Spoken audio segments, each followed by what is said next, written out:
Do you think that there's a usefulness in having a nemesis to motivate you? Talking about some of the situations that you've been through, not particularly those ones exactly, but I try to avoid making enemies of people or groups or ideas or whatever. Yes, don't make unnecessary enemies. But there is an extra level of fire that gets lit underneath you when you're going up against someone, and I miss it sometimes. There's a price that you pay for peace. Yeah, well, then you just have to look at yourself harder and find the nemesis, because it's there all the time, right? I mean, there's always parts of yourself that you can overcome. And so that's William James' moral equivalent to war, essentially. Now, if you need something to grapple with, and you probably do, you can find that. You just look inside, you'll find something to grapple with. Inadequacy, weakness, susceptibility to temptation, narcissism, pride, envy, revenge, resentment, frustration, lack of faith, all of that. That'll keep you occupied if you really grapple with it. And yeah, I mean, that's an ancient theological question. What's up with the devil?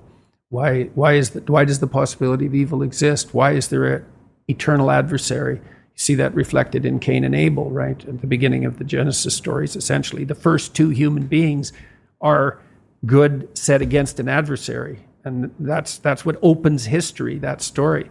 You think, well, why would God construct a reality where an adversary exists? And maybe it's because all things considered, a world with an adversary is a better world, just like a garden with a snake in it is a better garden. These things aren't easy to understand. No snake, no necessity to contend with snakes. Right? So why be awake at all? No adversary, no challenge. Why be challenged? Because maybe you're better for the challenge. And maybe that's the challenge, to see if you can be better for the challenge. But that should be internal. Well, fundamentally, if it isn't, you'll find it externally, because you'll demonize someone to turn them into Satan so that you can find an adversary. And then that's very unfortunate for you and for them. That's the it's problem. It's just not as big a battle. It's like you battle with someone external who's malevolent, let's say, or you think they are, and usually you've got that mostly wrong, but not always. But if the battle is inside, which is where it's supposed to be, most fundamentally, then it's it is the ultimate challenge. And that's the infinite game. The external one is battle between good and evil on a playing field of chaos and order. That's the eternal game. And, you can play that out in the external world, but part of what the religious enterprise is about, and the Christians have really contributed to this, is the notion that sacred battle is fundamentally spiritual, which is to say, in some sense, fundamentally psychological. It's to be fought on the battleground of the soul, internally. It's a subjective issue. How do you defeat evil? You defeat the evil in your own heart. That is how you do it. And so if that's all being acted out for you in the world, well, you've misplaced Satan. That's a good way of thinking about it.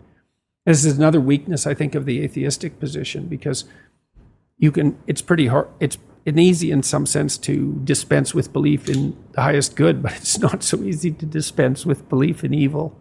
So that's a big problem. So then where do you localize it? And you can find evidence of it everywhere, certainly in institutions. I mean, that's the whole systemic racism, corrupt patriarchy narrative, is that Satan is to be found at the core of our institutions. And to some degree, that's true, because everything we do is corrupt to some degree. And so then do you fight it sociologically? You're the good person and the institution is Satan? So you're so good, are you? You're so sure of that, are you? You've got everything in order, or do you? And you might say, well, do you have to have everything in order before you fight evil on the sociological front? And the answer is, well, no, because you're never going to have everything in order, but you still shouldn't put the cart before the horse. It's a spiritual battle. And it's taken people thousands and thousands of years to figure this out. Now, first of all, it was the snake. What's evil? What's malevolent? The predatory reptile. Fair enough, man. I mean, we've been fighting with predatory reptiles for 60 million years as mammals. 60 million years. So it's a good first pass approximation. It's the snake, the poisonous snake, the external enemy, the predator. Well, what about the predator and other people? Oh yeah, that's even worse, man. It's like how predators are one thing, but predatory people, other tribes, man, they're brutal. They're brutal. Oh, well, what about your predatory friend? Oh, that's pretty bad too. The friend who stabs you in the back, the person who betrays you, Judas.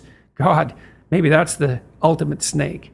It's like, well, how about when you betray yourself? Oh, yeah. So you want to see there's this association that's very strange that occurred in the development of Christian thought between the snake in the Garden of Eden and Satan. There's no indication in the original story that the snake has anything to do with the Lord of all evil. It's a very weird conclusion that's been drawn. It's almost extra biblical because there's almost no mention of Satan in the Bible at all, much less any direct connection between the serpent and Satan. It's a very, very strange idea. But it's part of this psychologization of evil. Like, well, what's the ultimate predator? What's the ultimate predator? What's the enemy you harbor in your own heart who hates you?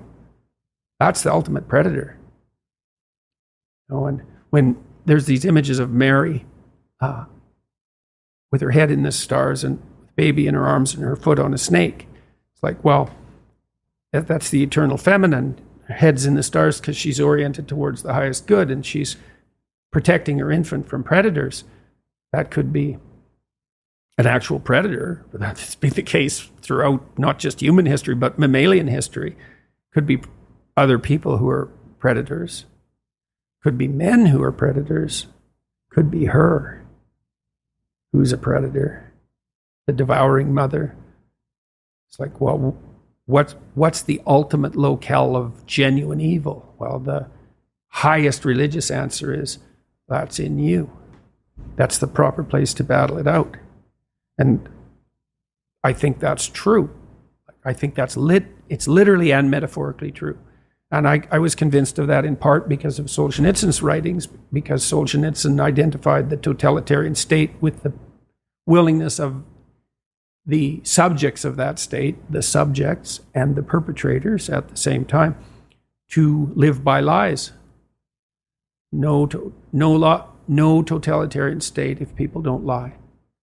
And every time you lie in support of the totalitarian state, then you're the perpetrator. And that's a psychological issue. It's like, you're going to lie to get along or not? Say, well, what does it matter? I'll go along with it. It's okay. We'll see how it matters. Because it matters. And that's all a psychodrama as far as I'm concerned. Fundamentally, when it's properly placed. You've got plenty of problems to take care of on your own front. And that's where you should concentrate your efforts. What's happening, people? If you enjoyed that, then press here for the full, unedited episode. And don't forget to subscribe. Peace.